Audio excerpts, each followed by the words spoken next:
आदिकाल में स्टूडेंट आज हम करेंगे विद्यापति के बारे में।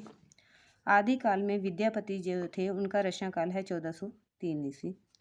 ये श्रृंगारी कवि भी हैं। इन्हें क्या कहता है, इन्हें इस कवि के नाम से जानते हैं, श्रृंगारी कवि हुए हैं, जिन्हें मैथिली भाषा में पदावली की रचना की। इनकी 3 रचनाएं हैं, कीर्तिलता, कीर्ति पताका और पदावली। उन्होंने अपभ्रंश भाषा में लिखी है। कीर्तिलता और जो कीर्ति पताका है स्टूडेंट, ये दोनों रचनाएं किस भाषा में हैं? अपभ्रंश भाषा में। वह मिथिला के राजा शिव सिंह के दरबारी कवि थे। वो किसके दरबारी कवि थे? राजा शिव सिंह के। विद्यापति स्टूडेंट, अगर आपका मास्टर कैडर का क्वेश्चन ये बन सकता है कि विद्यापति मैथिल कोकिल के नाम, कवि शेखर या अभिनव जयदेव के नाम से कौन जाना जाता है, तो जो वो जाने जाते हैं मैथिल कोकिल।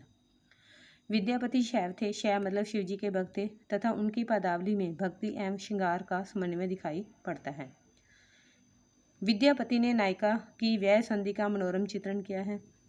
इसके साथ ही संध्या सनाता रमणी के उत्तेजक चित्र अभिसार का मनोरम वर्णन भी उनकी पदावली में मिलता है। विद्यापति की जो मैथिली भाषा में रचित पदावली है, जो विद्यापति की पदावली है, वह कौन सी भाषा में है? मैथिली में, और गेय पदों में रचित है। कौन से पदों में रचित है स्टूडेंट? गेय पदों में। अगर आपको क्वेश्चन आता है तो वो गेय पदों में रचित है। तथा उसमें गीति काव्य के सभी तत्व, संगीतात्मकता, व्यक्तिकता, कोमलकांत, मधुर पदावली, अलंकारिकता विद्यमान है। स्टूडेंट, साथ में एक क्वेश्चन और आपको मिल जाता है कि गीति काव्य के कौन कौन से तत्व होते हैं। आपको पता है ना, एक महाकाव्य होता है, एक खंड काव्य होता है और एक गीति काव्य होता है। गीति काव्य में कौन कौन से तत्व होते हैं? संगीतात्मकता होती है, व्यक्तिकता होती है, कोमलकांत मधुर पदावली होती है, अलंकारिकता होती है। ये सभी क्या है? विद्यमान है। विद्यापति भगत थे अथवा श्रृंगारी, ये विवाद का विषय है। अधिकांश विद्वान इन्हें श्रृंगारी कवि ही मानते हैं। आचार्य रामचंद्र शुक्ल के अनुसार विद्यापति के पद अधिकतर श्रृंगार के ही हैं, जिनमें नायिका और नायक, जो विद्यापति ने जो भी मतलब पद लिखे हैं वो किनसे संबंधित हैं? उनके नायक नायिका कौन है? राधा और कृष्ण। आध्यात्मिक रंग के चश्मे आजकल बहुत सस्ते हो गए हैं। उन्हें चढ़ाकर जैसे कुछ लोगों ने गीत गोविंद के पदों को आध्यात्मिक संकेत बताया है, वैसे ही विद्यापति के इन पदों को भी स्टूडेंट, ये बहुत इंपॉर्टेंट लाइनें हैं। कम्पिटेटिव एग्जाम में कई बार ये पूछा गया है कि ये लाइनें किसने लिखी हैं, ये किसकी हैं? आचार्य रामचंद्र शुक्ल ने किनके बारे में कही हैं? विद्यापति के बारे में। उनकी रचना के कुछ नमूने: कामनी करे सनाने, हर ते ही हृदय हने पंचवाने, चिकुर गर्य जलधारा, जनी मुख शशि डर, रोए ओ अंधारा।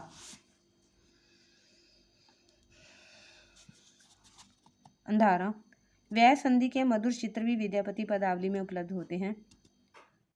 और ये कुछ 2 पंक्तियां दी हुई हैं, ये भी आपने देखनी है। शैशव और यौवन के संधि स्थल पर नायिका द्विविध आचरण कर रही है।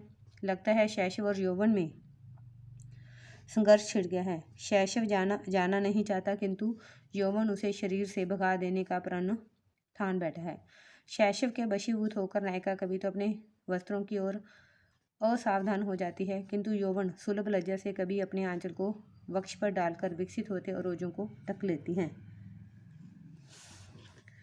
स्टूडेंट, ये जो है पंक्तियां, इनकी व्याख्या की गई है। शैशव यौवन दुहु मिली गेल, दुहु दल बले द्वंद्व परि गेल। इनकी व्याख्या की गई है। प्रसादन करती है तो कभी उधर से असावधान होकर केश बिखेर लेती है। स्टूडेंट, ये मैथ जो है था, जो विद्यापति थे उनके बारे में थोड़ी सी डिटेल थी, थोड़ी सी और डिटेल कर लेते हैं। स्टूडेंट, ये जो विद्यापति है उनकी जो 3 रचनाएं थी, इनकी 3 रचनाएं प्रसिद्ध हैं, कीर्तिलता, कीर्ति पताका एवं पदावली। इसको थोड़ा सा ध्यान से देख लीजिए। कीर्तिलता ऐतिहासिक महत्व का छोटा सा प्रबंध काव्य है। जो कीर्तिलता है वो क्या है? एक प्रबंध काव्य है। विद्यापति ने इसी कहानी का है। ये जो 2 ब्रैकेट लगी हुई हैं ये इंपॉर्टेंट है, कंपटीशन एग्जाम में आया हुआ है कि विद्यापति ने कहानी किसे कहा है? कीर्तिलता ऐतिहासिक महत्व का छोटा सा प्रबंध काव्य है। विद्यापति ने इसे कहानी किसे कहा है? कीर्तिलता को। मध्यकाल में ऐतिहासिक व्यक्तियों को आधार बनाकर जो काव्य लिखे गए हैं वह ऐतिहासिकता से रहित होकर कथानक रूढ़ियों, किंवदंतियों, अनुश्रुतियों आदि के विषय बन गए हैं। इसी प्रकार इसी प्रकार घटनाओं को भी तोड़ा मरोड़ा गया है। कीर्तिलता इस दृष्टि से महत्वपूर्ण अपवाद है। उसकी ऐतिहासिकता बहुत कुछ सुरक्षित है। इसमें विद्यापति ने कीर्ति सिंह द्वारा अपने पिता का बदला लेने का वर्णन बहुत यथार्थपरक ढंग से किया है। कीर्तिलता को कवि, जो कीर्तिलता है स्टूडेंट, को कवि ने अवहट भाषा में लिखा है। कीर्तिलता को कौन सी भाषा में लिखा है? अवहट भाषा में लिखा है। अवहट देसी भाषा मानी, जो अवहट भाषा में, कीर्तिलता को किस में लिखा है? अवहट भाषा में रचा है। अवहट देशी भाषा यानी मैथिली युक्त विकसित अपभ्रंश है। जो कीर्तिलता है वो अवहट भाषा में है, और अवहट क्या है? देसी भाषा यानी मैथिल युक्त विकसित अपभ्रंश है। इसमें गद्य के तत्सम शब्दों का प्रयोग खुलकर हुआ है। पदावली विद्यापति के यश का आधार है। विद्यापति एक पदावली ऐसी रचना है जो काव्योत्कर्ष और साहित्य का इतिहास दोनों दृष्टियों से अत्यंत महत्वपूर्ण है। इसमें राधा कृष्ण अपना अलौकिकता छोड़कर लौकिक व्यक्तियों के समान प्रेम भावना में विहल करते हैं। मतलब वो भगवान का रूप ना होकर जो आम व्यक्ति हैं उनका रूप धारण करके समाज में विचरते हैं। लोक में जिस प्रकार किशोरी दुर्निवार प्रिय मिलन और लोक लाज के कारण तीव्र अंतर्द्वंद झेलती है, उसी प्रकार राधा को चित्रित किया गया है। कवि का मन इस बात को लेकर काफी विवाद है कि पदावली भक्ति परक रचना है या श्रृंगार परक। वस्तु जयदेव की रचना का क्या नाम है? गीत गोविंद। विद्यापति का पदावली और सूरदास की है सूरसागर। एक ही कोटि की रचनाएं हैं जिनमें भक्ति का आधार क्या है? श्रृंगार।